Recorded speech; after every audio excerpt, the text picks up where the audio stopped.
Hello everybody, this is Gareth Cahoon Speaks back here with my scumbags of the week. My scumbag of the week this week is some Herschen hotel in Germany.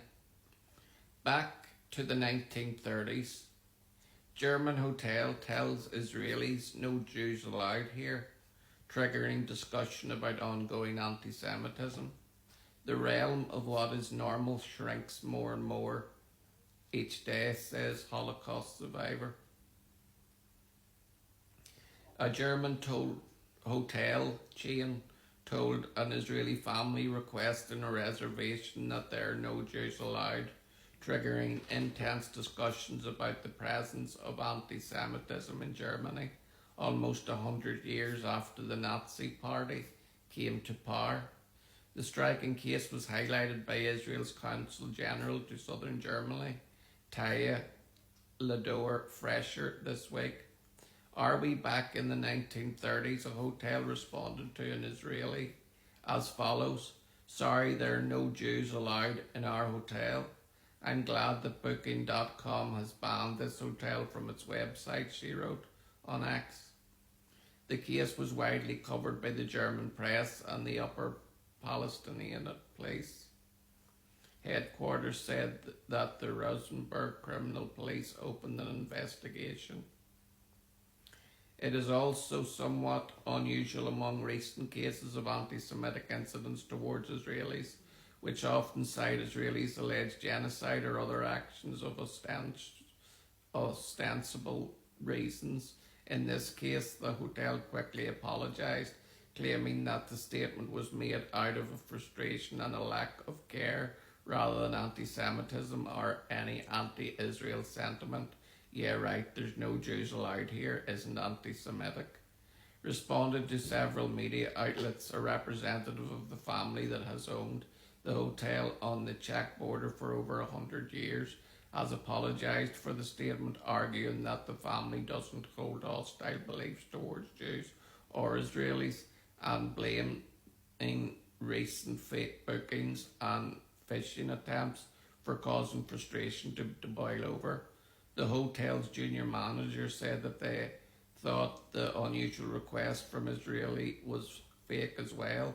Very, very stupid on our part, but it is in no way reflects our beliefs or our worldview, he said, adding the anti-Semitic message was made in passing amid a busy workday.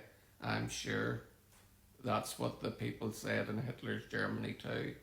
Anti-Semitism is not an Israeli problem, it is not a Jewish problem, it's a threat to democracy, she added. On its website, the hotel further tried to explain its position, stating unequivocally, "We condemn all forms of discrimination. Claims that certain groups are not welcome here are untrue and do not reflect the facts," while adding normal operations are not affected. German journalist Tobias Hutch, who had covered the war and other events in Israel from a pro-Israel perspective, said the hotel contacted the Israel family directly. They apologise without qualification.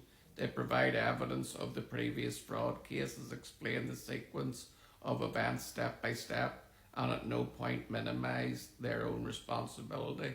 Huck continued, "This was nevertheless unacceptable and must not happen in a professional establishment." They write verbatim. And further, "We and our employees are only human, and sometimes anger gets the better of us."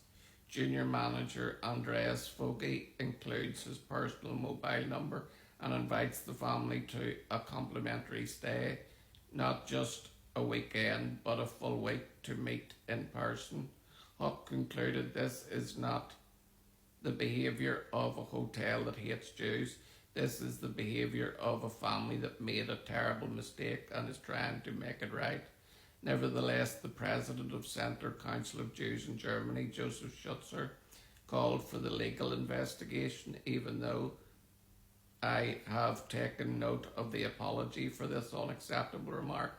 It remains shocking that someone would not only think along these lines but also put it in writing and send it. You rub your eyes and don't want to believe it, but the sentence is real, said Charlotte Konblock, president of the Jewish community of Munich and herself a Holocaust survivor. She also specifically highlighted the context of the statement amid a string of anti-Semitic incidents in Europe in recent years. In the end, it is almost secondary whether the person who wrote it sent it out of a hateful intent or simply thoughtlessness, because either way it describes the really reality experienced by many Jewish people, not just Israelis. Konblock said, not even the smallest moment of everyday life,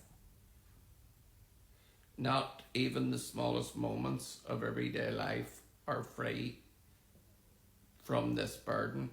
The realm of what is normal shrinks more and more with each passing day. This is an absolutely disgusting and the height of anti-Semitism, and that's why Zum, Hirschen Hotel are my scumbags of the week. Shalom, Maranatha, and Hallelujah.